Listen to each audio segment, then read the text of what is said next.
Dear students, welcome. Class test के discussion में आप तमाम का स्वागत है।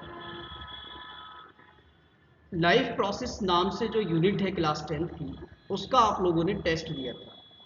ये टेस्ट ऑनलाइन हुआ था और इसमें 50 क्वेश्चंस थे।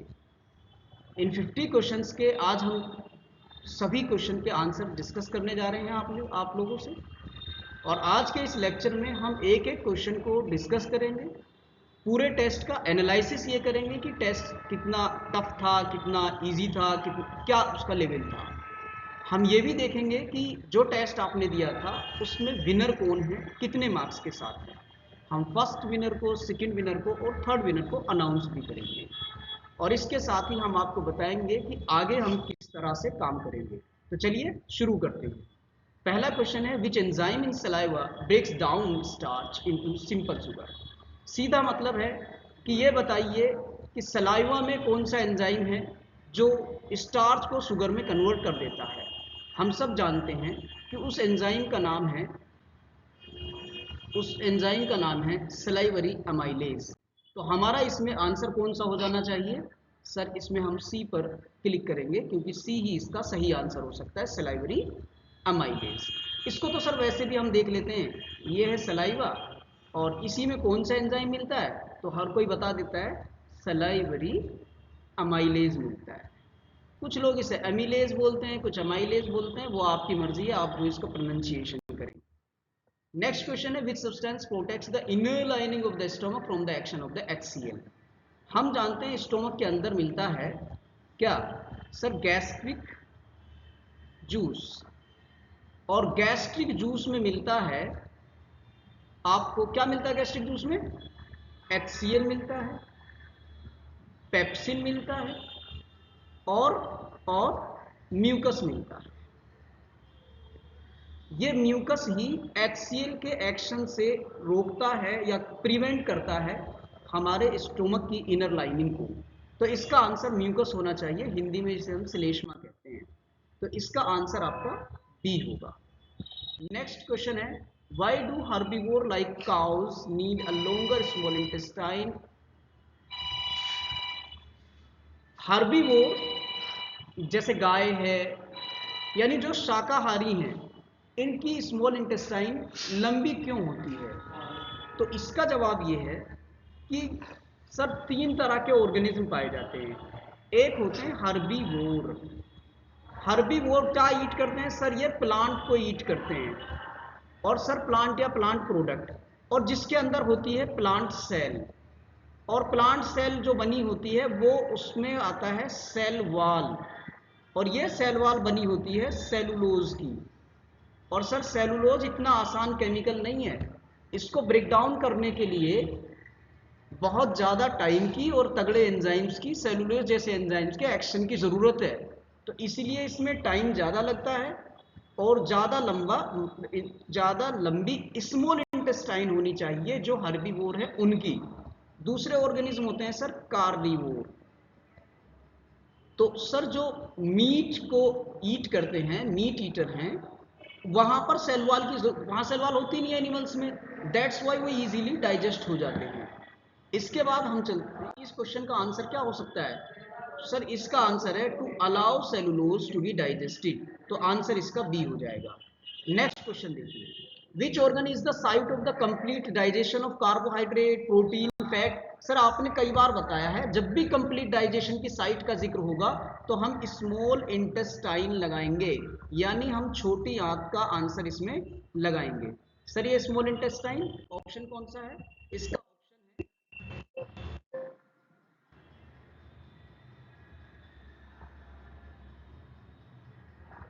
चलिए नेक्स्ट क्वेश्चन है, what is the function of bile salt in the small intestine.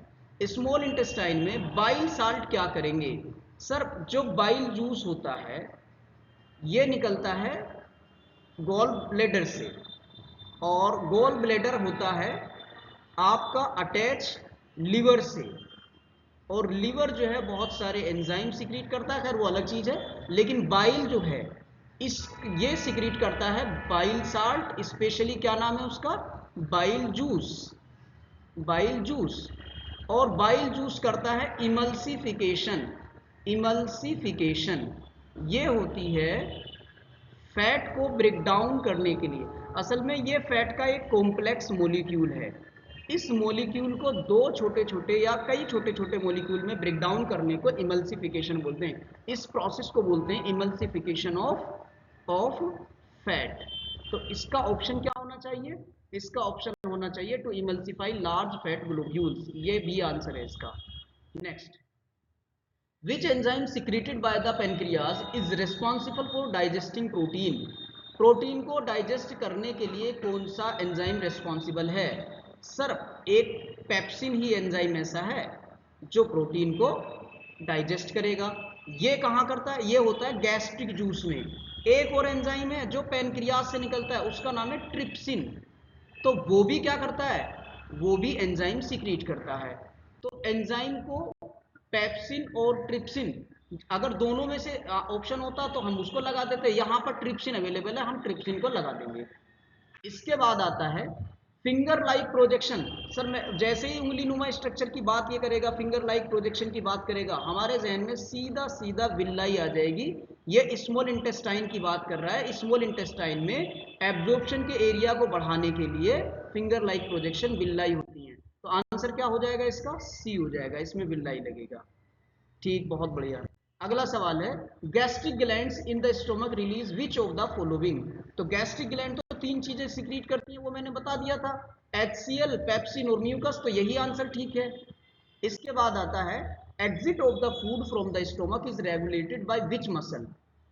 Food के ये आपकी, मैं कई बार आपको बता चुका, ये आपकी स्मॉल इंटेस्टाइन, ये है इसोफेगस और ये है स्टोमक। ठीक है। तो अब सवाल यह है कि स्टोमक से यहां से जो एंट्री करेगा, यहां से फूड जो एग्जिट करता है, इस जगह से एग्जिट करेगा, तो ये स्फिंक्टर मसल से, कौन सी मसल है? Sphincter muscle. स्फिंक्टर मसल से ये करता है। तो इसका मतलब, इसका ऑप्शन जो सही होगा वो होगा बी। नेक्स्ट क्वेश्चन आप देखिए, what happens to unabsorbed food in the human body? जो एब्जॉर्ब हो गया वो तो ब्लड में चला गया, और जो एब्जॉर्ब नहीं हुआ वो बॉडी से इजेस्ट हो जाएगा, यानी वो इजेशन करेगा, या कहिए कि वो बॉडी से बाहर चला जाएगा, एक्सक्रीट हो जाएगा। तो it sent back to stomach? नहीं sir. It absorb in the lungs? नहीं sir. Water is absorb in the large intestine before removal. It is converted into energy? नहीं। तो इसका सी ऑप्शन ज्यादा सुटेबल है और हम सी लगाएंगे। नेक्स्ट क्वेश्चन है, the first step of the glucose breakdown takes place in the? Glucose के ब्रेकडाउन के लिए पहला स्टेप क्या है? तो हाँ, ये जानते हैं कि ग्लूकोज जो जब सेल के अंदर चली जाती है, फिर ये ब्रेकडाउन होती है पाइरूवेट में। किसमें? पाइरूवेट में। और ये होता कहाँ है? ये होता है सेल के अंदर, साइटोप्लाज्म के अंदर, साइटोप्लाज्म में। सर, ये सेल है और ये सेल के अंदर न्यूक्लियस है, और बाकी जो ये बचा ये सारा का सारा एरिया, ये सारा एरिया साइटोप्लाज्म है। तो ये वाली जो रिएक्शन होती है ये साइटोप्लाज्म में होती है। तो इसका आंसर बी सही रहेगा, है ना। पहला चरण यहीं पे पूरा होता है। आगे लिखा है, ईस्ट में एनारोबिक रेस्पिरेशन के टाइम में क्या होता है? तो सर, यीस्ट जो है ये वाकई में एनारोबिक करती है। तो ये पाइरूवेट जो है ना, उसको ब्रेक डाउन कैसे करती है? सर, यीस्ट पाइरूवेट को ब्रेक डाउन करती है और बनाती है CO2 plus H2O plus 2 ATP। तो ये बनाती है। तो इसका आंसर आ जाएगा सी। लैक्टिक एसिड कब बनता है? ये बनता है मसल्स में, है ना, ऑक्सीजन की कम अवेलेबिलिटी में। और इथेनॉल कब बनता है? हाँ, इथेनॉल बनता है यीस्ट में, ये सही है बिल्कुल। तो इसका आंसर सी नहीं होगा, है ना। इसका आंसर होगा ethanol plus CO2 plus energy. और ऑक्सीजन और ग्लूकोज ये तो ऑप्शन नहीं है, ये तो फोटोसिंथेसिस का। ठीक। नेक्स्ट क्वेश्चन है, why do we get muscle cramp during sudden heavy activity? अभी बताया था कि मसल में ऑक्सीजन की लो अवेलेबिलिटी हो जाती है जब हम बहुत ज्यादा हैवी एक्टिविटी करते हैं, मतलब जिम अच्छा खासा कर लेते हैं, एक्सरसाइज कर लेते हैं। तो उस टाइम पे क्या होगा? सर, उस टाइम पे हमारी बॉडी में मसल क्रैम्प होते हैं। वो उसकी वजह है लैक्टिक एसिड। उसकी वजह है लैक्टिक एसिड, क्योंकि लैक्टिक एसिड कब बनता है? ये बनता है लैक ऑफ ऑक्सीजन। तो पाइरूवेट जो है वो कन्वर्ट हो जाता है लैक्टिक एसिड में। ये कब कन्वर्ट होता है? जब लैक होती है, यानी ऑक्सीजन की कमी होती है, लैक ऑफ ऑक्सीजन। तो इसका ऑप्शन आप क्या लगाओगे? Due to the buildup of the lactic acid, यही सही है ना। चलिए, इसके बाद है where does the aerobic break down of the pyruvate into CO2 and water occur. Sir glucose जो होता है C6H12O6 होता है और ये पाइरूवेट बनाता है, मतलब C3H6O3 बनाता है। अब ये जो ब्रेकडाउन होता है CO2 प्लस H2O में ब्रेकडाउन होता है और ये अच्छी खासी एनर्जी बनाता है। कितनी एनर्जी बनाता है कोई बताए? तो आप बता रहे थे 38 ATP बनाता है। बहुत बढ़िया। तो ये पॉसिबिलिटी जब ही है जब ऑक्सीजन पूरी तरह अवेलेबल हो। और ऑक्सीजन अवेलेबल कहाँ होती है? ये प्रोसेस होता है माइटोकॉन्ड्रिया में। तो आपको शायद आंसर मिल जाए अगर आप चेक करें। तो यहां लिखा है माइटोकॉन्ड्रिया, सी पर, सी इसका सही आंसर होगा। अगला सवाल देखिए, what is the energy currency for most cellular process. यानी सेल के प्रोसेस को करने के लिए एनर्जी करेंसी क्या है? ये सवाल बड़ा इंपॉर्टेंट है। एनर्जी करेंसी तो कई बार आपने बता दिया ATP है। मतलब अगर शरीर में, बॉडी में कहीं भी आप एनर्जी को ट्रांसफर कराना चाहोगे तो किस फॉर्म में कराओगे? सर वो ATP की फॉर्म में ही ट्रांसफर होती है। तो इसका ऑप्शन आना चाहिए सी। नेक्स्ट क्वेश्चन है, which structure ensure that the air passage in the throat does not collapse. मैंने आपको कई बार बताया था कि हमारा जो ये एयर पैसेज है ये कोलैप्स कर जाएगा हवा के पास होने से, क्योंकि अगर इसमें तेजी से हवा पास हो गई तो ये वाली साइड और ये वाली साइड मिल जाएगी, क्योंकि एयर जब फास्टली मूव करती है तो वहां लो प्रेशर बन जाता है। तो अब मतलब ये मान के चलिए एयर तो ऐसे चली गई, यहाँ पे क्रिएट हो जाएगा लो प्रेशर, जिसकी वजह से ये इधर आ जाएगा और ये इधर आ जाएगा और ये दोनों चिपक जाएंगे और क्या हो जाएगा? कोलैप्स हो जाएगा। तो इस कोलैप्स से बचाने के लिए एयर पैसेज में क्या होते हैं? कार्टिलेज के रिंग डले होते हैं। इसमें कार्टिलेज के रिंग डले होते हैं। तो आंसर क्या होना चाहिए? Sir rings of cartilage. 17th question, अब ये कहता है कि balloon like structure in the lungs where gas exchanges occur are. Balloon like structure ही पूछ रहा है तो सर ये तो वो होती है ना एल्वेलाई, लंग्स में होती है। तो ऑप्शन क्या लगेगा इसका? इसका ऑप्शन बी लगेगा। What is the respiratory pigment in human being. Human being में जो रेस्पिरेशन होता है वो किसकी वजह से होता है? हीमोग्लोबिन की वजह से होता है। पिगमेंट मतलब एक केमिकल। और हमारे अंदर कौन सा केमिकल पाया जाता है ऐसा जो रेस्पिरेशन कराएगा? सर वो कराएगा हीमोग्लोबिन। क्यों कराएगा ये? क्योंकि हीमोग्लोबिन ऑक्सीजन के 4 मॉलिक्यूल एक साथ लेके जाता है। तो इसका ऑप्शन आएगा सी। नेक्स्ट क्वेश्चन देखिए, why do lungs contain a residual volume of air. Lungs के अंदर रेजिडुअल वॉल्यूम इसलिए होती है ताकि वो कोलैप्स ना हो जाए, है ना। तो to keep the chest cavity large, no this is not the answer. To provide a time for oxygen and absorption of CO2 release, ये हो सकता है। प्रिवेंट ऑफ द हार्ट, इसका कोई मतलब नहीं। टू डाइजेस्ट, ये भी नहीं है। तो ऑप्शन इसका बी सही है। How is most carbon dioxide transported in our blood. CO2 कैसे मैंने आपको बताया CO2 ट्रांसपोर्ट होती है प्लाज्मा में डिजोल्व होने के बाद। ये किसका प्लाज्मा है? ये प्लाज्मा है ब्लड का। यानी ब्लड प्लाज्मा में डिजोल्व होने के बाद CO2 ब्लड के अंदर ट्रांसपोर्ट होती है।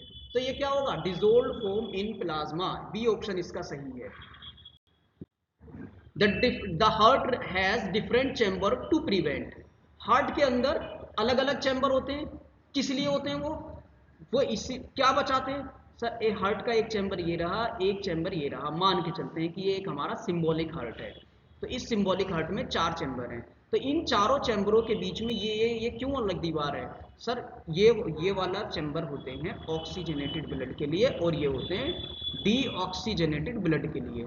तो इस केस में डीऑक्सी और ऑक्सी को अलग अलग रखने के लिए ही ये चैम्बर होते हैं। तो आंसर आएगा oxygen rich blood from mixing with CO2, यही इसका सही ऑप्शन है। अगला क्वेश्चन कह रहा है why do ventricles have thicker muscle wall than atria. तो जो वेंट्रिकल है उनकी वॉल थिक क्यों है? इस वजह से है उनको बहुत ज्यादा प्रेशर लगाना है। भाई एट्रिया में तो ब्लड आके स्टोर होगा, वेंट्रिकल को उसको पंप करना है पूरी बॉडी के लिए करके, तो इसका आंसर होना चाहिए to pump the blood into various organ, C option इसका सही है। What is the double circulation? Sir ये मान के चलिए आप हार्ट है, ये इसके 4 चैम्बर हैं, ये लंग्स है, अब लंग्स से ब्लड आएगा इस लेफ्ट एट्रिया में, इसके बाद ये चला जाएगा लेफ्ट वेंट्रिकल में, यहां से ये जाएगा राइट पूरी बॉडी में, और बॉडी से वापस आएगा CO2 लेकर के राइट एट्रिया में, राइट एट्रिया से फिर चला जाएगा किस में, राइट वेंट्रिकल में, और फिर चला जाएगा लंग्स में। तो एक राउंड पूरा करने में हार्ट कितनी, मतलब ब्लड कितनी बार हार्ट में गया सर? 2 टाइम्स। तो इसीलिए इसे हम क्या बोलते हैं, इसीलिए इसको हम बोलते हैं डबल सर्कुलेशन। तो आंसर क्या, व्हाट इज डबल सर्कुलेशन? तो डबल सर्कुलेशन है blood flows twice through lungs, no. Blood flows twice heart, yes. To heart, no. Blood flow in the 2 direction, no. Answer is only B. अगला question है which instrument is used to measure BP? मैंने आपको बताया था स्फेग्मोमानोमीटर नाम का instrument है जिससे डॉक्टर ब्लड प्रेशर को आपका नापता है। तो इसका आंसर आएगा स्फेग्मोमानोमीटर, मतलब बी। नेक्स्ट क्वेश्चन है which blood vessel carry blood away from? Sir away का मतलब होता है कैरी करना, और कैरी और आर्टरी है ना, आर्टरी सर दोनों में री आ रहा है लास्ट में, तो याद रखना artery carry the blood from heart, तो आर्टरी आएगा इसका आंसर। आप क्या लिखेंगे इसका आंसर? बी लिखेंगे, है ना, डी, आर्टरी। नेक्स्ट है which is the normal systolic and diastolic pressure in the healthy? Systolic और डायस्टोलिक 120 और 80, इसका मतलब ये ऑप्शन सही है, बी। नेक्स्ट क्वेश्चन है which cell helps in plugging leak by clotting the blood at the point of injury? मतलब कौन सी सेल मदद करती हैं ब्लड को बाहर बहने से बचाने के लिए अगर चोट लग जाए? तो मैंने बताया था कौन सी, प्लेटलेट्स बताया था ना। तो देखिए आरबीसी नहीं करेंगी, डब्ल्यूबीसी नहीं करेंगी, और ये प्लेटलेट्स करेंगी, प्लाज्मा भी नहीं करता है। चलिए what is the lymph for the tissue fluid? यानी लिम्फ क्या है या टिश्यू फ्लूइड क्या है? तो वही है कि वो स्मॉल ट्रांसपोर्ट कराता है। Which chamber of the heart receive oxygenated blood from the lung? तो अब देखिए ये है हार्ट, ठीक मान के चलिए कि ये हार्ट की एक बेसिकली स्ट्रक्चर हो गई, इस स्ट्रक्चर में यहां से आता है लंग्स में से, ये वाला है लेफ्ट एट्रिया, तो ऑक्सीजनेटेड ब्लड किस में आया सर? लेफ्ट एट्रिया में आया, लेफ्ट ओरिकल में आया, एक ही बात है। तो इसका आंसर आप क्या लगाओगे? लेफ्ट लेफ्ट एट्रियम लगाओगे, यानी सी लगाओगे। नेक्स्ट क्वेश्चन है why do vein have walls? Vein में वाल्व क्यों होते हैं सर? बैक फ्लो को रोकने के लिए। जो मैंने आपको वीन का स्ट्रक्चर दिखाया था, ये असल में इस तरह से होता है ना, इस तरह से, इस तरह से। तो इससे क्या होता है, इससे क्या होता है, अगर ब्लड को फ्लो होना होगा इसी डायरेक्शन में, तो एक अगर वो मान लो बैक फ्लो करेगा तो ये ब्लॉक हो जाएगा, ये ब्लॉक हो जाएगा, ये वाला वाल और ये वाला वाल ब्लॉक हो जाएगा। तो इसका मतलब ये क्या होगा, ये बैक फ्लो प्रिवेंट करता है, ये प्रिवेंट करता है किसको? बैक फ्लो के, किसका बैक फ्लो? ऑफ ब्लड, ये ब्लड के बैक फ्लो को रोकता है। ठीक, तो आंसर क्या आना चाहिए? To ensure the blood flow only in one direction, ये बिल्कुल ठीक है, इसका एक ही डायरेक्शन में चलेगा, बैक फ्लो होगा ही नहीं। नेक्स्ट क्वेश्चन है kidney in human being are part of a system? कौन से सिस्टम का सर? एक्सक्रीटरी सिस्टम का, ये तो बिल्कुल आसान सवाल है। अगला है what is the basic filtration unit in kidney? Kidney में बेसिक फिल्टरेशन यूनिट को क्या कहते हैं सर? हमें उम्मीद थी कि ये सवाल जरूर आएगा, और इसको बोलते हैं नेफ्रॉन। नेफ्रॉन किडनी की वो यूनिट है जिससे क्या करते हैं, फिल्टर होता है। तो इसका आंसर बी होगा।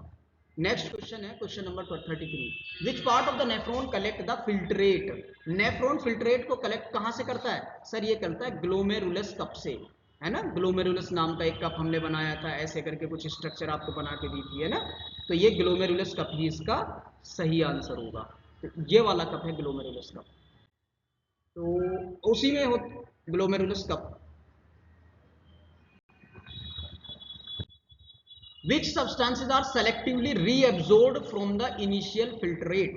कौन सा रीएब्जॉर्ब होता है सर? ब्लड के ज्यादातर चीजें वापस हो जाती है, यूरिक एसिड नहीं होता है, कार्बन डाइऑक्साइड नहीं होता है, मतलब ओनली लिखा है, ओनली थोड़ी ये होता है, और भी चीजें होती है ना, जैसे glucose, amino acid, salt and water.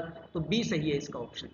ठीक, urine is stored in which organ? Urine तो सर किडनी से निकलने के बाद, मान लीजिए ये हमारी किडनी है, ये हमारी किडनी है, यहाँ से यूरेटर निकलता है, यहाँ से यूरेटर आता है और उसके बाद ये कहाँ स्टोर कर देते हैं, ये है हमारा यूरिनरी ब्लेडर। तो ये वाला स्टोर करेगा इस किसको, ये यूरिन को स्टोर करेगा, तो इसको हम कहेंगे यूरिनरी ब्लेडर। आंसर इसका होगा C. Next, why is the bladder under our voluntary control, यानी ब्लेडर हमारे कंट्रोल में क्यों है, क्योंकि ये नर्वस सिस्टम के अंदर होगा। तो क्या लिखा है, because it is muscular and under nervous control, यही तो बताया था आपको, तो बी आंसर इसका होगा। नेक्स्ट क्वेश्चन है, जो हीमोडायलिसिस है इसका क्या मतलब है, ये क्यों होती है। सर जब कभी किडनी काम करना बंद कर दे तो इसका मतलब ये है कि ब्लड में से वेस्ट निकलना बंद हो जाता है, तो ब्लड के अंदर से नाइट्रोजनस का वेस्ट निकालने के लिए हम इस काम को करते हैं, इसका आंसर आएगा B. How much initial filtrate is produced in the healthy adult daily, मतलब रोजाना एक अडल्ट कितना फिल्ट्रेट कर लेता है। सर इसका सीधा आंसर है 180 लीटर, यानी किडनी जो होती हैं एक दिन में 180 लीटर ब्लड को क्या कर देती हैं, फिल्टर कर देती हैं। 180 लीटर ब्लड क्या होता है, फिल्टर। तो इसका मतलब इस 180 लीटर क्या है, मतलब आप टॉयलेट बनता होगा, no no no, the urine is not 180 litre, only 2%। तो 79 लीटर रीअब्जॉर्ब हो जाता है वापस, है ना। तो खैर इसका आंसर सी आप लगाएंगे। नेक्स्ट क्वेश्चन है, which tube connects the kidney to the urinary bladder, कौन सी ट्यूब ऐसी है जो यूरिनरी ब्लेडर को किडनी से कनेक्ट करती है। तो ये है यूरिनरी ब्लेडर, ये है आपकी किडनी, और ये है यूरेटर, और ये है यूरिनरी ब्लेडर। तो आपके क्या बताएंगे, आप बताएंगे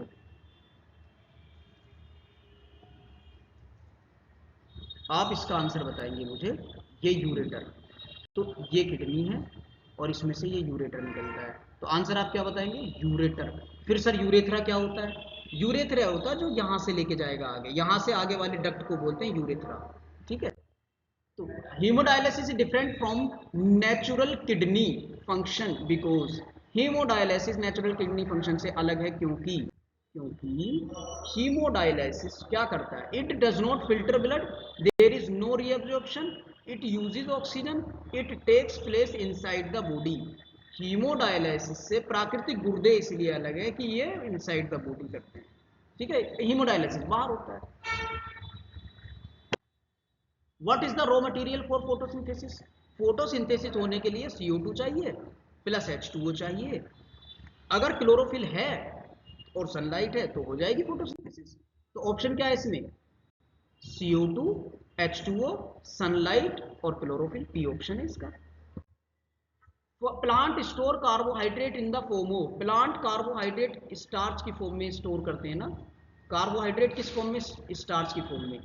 वैसे तो बनाते क्या है, बनाते तो ग्लूकोज है, इसमें कोई शक नहीं है, बनाते ग्लूकोज हैं, पर मैंने आपसे कहा था ग्लूकोज को डब्बे में भर भर के ठूस के रखोगे तो क्या हो जाएगा, ये मान के चलो कि प्लांट उसका स्टार्च बना लेते हैं ग्लूकोज का, तो स्टार्च में ही स्टोर करते हैं वो, ये आंसर है इसका। ग्लूकोज उसने हम लिखा है तो आपको चलाने के लिए, आपको पागल बनाने के लिए लिखा है, स्टार्च इसका सही आंसर है। स्टोमेटा की ओपनिंग और क्लोजिंग किससे होती है, ये स्टोमेटा है, इसके चारों तरफ सेल लगी हुई है इस तरह से, डंबल शेप सेल है ये, तो इसको बोलते हैं गार्ड सेल, क्या बोलते हैं, GUARD, गार्ड सेल। तो ये है सर गार्ड सेल, आंसर आएगा इसका B. Question number 44, which vascular tissue is responsible for the transport of water and mineral in plant, water और मिनरल के लिए कौन सा वेस्कुलर टिश्यू रेस्पॉन्सिबल है। तो वाटर एंड मिनरल तो सर सीधी बात है, जैसे जल जैसे जाइलम, तो आंसर आना चाहिए इसका जाइलम, क्योंकि जाइलम ही वाटर और मिनरल को ट्रांसपोर्ट कराता है, तो आंसर आ गया इसका B. The transport of soluble product of the photosynthesis is called, photosynthesis बनाता है फूड, स्पेशली क्या बनाता है, ग्लूकोज, क्या बनाता है, ग्लूकोज। अब ये ग्लूकोज ट्रांसपोर्ट या ये ग्लूकोज किस में स्टोर हो जाती है, स्टार्च की फॉर्म में। तो आप ग्लूकोज या स्टार्च को जब एक जगह से दूसरी जगह भेजोगे तो किसके उसमें होगा, इसी को ट्रांसलोकेशन भेजते हैं बोलते हैं, जो एक जगह से दूसरी जगह पहुंचाया जाता है। नेक्स्ट है what is the main driving force for water movement in the xylem during the day. दिन के दौरान, दिन में जाइलम के अंदर जो ड्राइविंग फोर्स है वो क्या है? सर सनलाइट ना, सनलाइट ये पानी निकाल देती पत्तियों से, यानी कि ये क्या कराती है? ट्रांसपिरेशन, ये कराती है ट्रांसपाइरेशन। ट्रांसपिरेशन की वजह से क्या लगता है? ट्रांसपिरेशन कूल लगता है, और यही इसका ड्राइविंग फोर्स होता है। किसके लिए? जाइलम के लिए, पानी को ऊपर पहुंचाने के लिए दिन में। In phloem material like sucrose is transferred using energy from, मतलब सुक्रोज जैसा जो मटेरियल है वो ट्रांसफर होता है, कहां से एनर्जी लेता है? सर ये सुक्रोज एटीपी की फॉर्म में, sunlight, ATP, water, roots, ATP की फॉर्म में एनर्जी लेता है। किसकी ऊर्जा का उपयोग करके स्थानांतरित किया जाता है? तो एटीपी आएगा इसका आंसर, ठीक है, क्योंकि ये पता है पैसिव ट्रांसपोर्ट है, और पैसिव ट्रांसपोर्ट में क्या करते हैं हम? एनर्जी खर्च करते हैं, और एनर्जी कौन सी फॉर्म में होती है सर? वो होती है एटीपी की फॉर्म में। तो सुक्रोज क्या है? Food product. कहाँ जाता है सर? ये बाई डायरेक्शन है, ऊपर भी जा सकता है, नीचे भी जा सकता है, मतलब bidirectional. Where do plant store resin and gum? Resin और गम प्लांट कहाँ स्टोर करते हैं? तो ये तो बताया था ना आपको हमने, ओल्ड जाइलम में, ठीक है, ठीक ठीक। नाइट में which gas exchange activities major, मैंने आपको बताया था भूत भूत कुछ नहीं होते हैं। क्यों? क्योंकि बड़े वाले जो पेड़ होते हैं ये रात में सारी ऑक्सीजन एब्जॉर्ब करते हैं रेस्पिरेशन करने के लिए, और यहाँ ऑक्सीजन नहीं मिलती है, और अगर तुम पेड़ के नीचे सोओगे तो ऑक्सीजन मिलेगी नहीं, और पेड़ जो ना रात में रेस्पिरेशन करके CO2 रिलीज करते हैं, तो तुम्हारा घुटेगा दम, और जब तुम्हारा दम घुटेगा तो आप कहोगे भूत दिखाई दिया। तो भूत भूत कुछ नहीं होता है, ये असल में साइंस है। बड़े पेड़ के नीचे रात को नहीं सोना चाहिए, क्योंकि रात में ये उल्टी एक्टिविटी करते हैं। तो ये क्या करते हैं सर? ये CO2, ये ऑक्सीजन रिलीज नहीं, CO2 एलिमिनेट नहीं, नाइट्रोजन एब्जॉर्ब नहीं। रात में पौधों में कौन सी गैस? ये असल में रात में क्या करते हैं? ऑक्सीजन लेते हैं और CO2 रिलीज करते हैं। तो इस हिसाब से ये क्वेश्चन गलत है ना? इस हिसाब से ये क्वेश्चन गलत है, आप इस वाले क्वेश्चन को नहीं लगाएंगे। ठीक है, एक क्वेश्चन आपका गलत हो जाता है। Which of the following is considered a waste product of photosynthesis? Sir photosynthesis में होता है CO2 प्लस H2O, और ये मिलकर बनाता है C6H12O6 प्लस O2। तो ग्लूकोज तो बड़ी काम की चीज़ है, इसे तो प्लांट छोड़ता नहीं कभी, लेकिन ऑक्सीजन जो लिखा है ना, ये प्लांट को चाहिए नहीं। तो प्लांट क्या करता है? इसको स्टोमेटा के थ्रू बाहर कर देता है। तो ये प्लांट का क्या होगा? Waste material. जो तुम्हारा काम का है वो प्लांट का वेस्ट है, और जो तुम्हारा वेस्ट है जो CO2 वो प्लांट का काम का है ना? तो इसका आंसर आप क्या लगाओगे सर? ऑक्सीजन लगाएंगे। और जैसे ही ये काम होता है, अब हम टेस्ट का एनालिसिस करते हैं। टेस्ट पूरे असल में चैप्टर से बहुत अच्छा टेस्ट था ये, सारे आसान सवाल थे। एक क्वेश्चन थोड़ा सा मतलब रोंग हो गया है, इस क्वेश्चन पे ज़्यादा फोकस मत कीजिए, वैसे उसके कंसेप्ट को क्लियर कीजिए। मुझे उम्मीद है आप लोग बहुत अच्छे से करेंगे।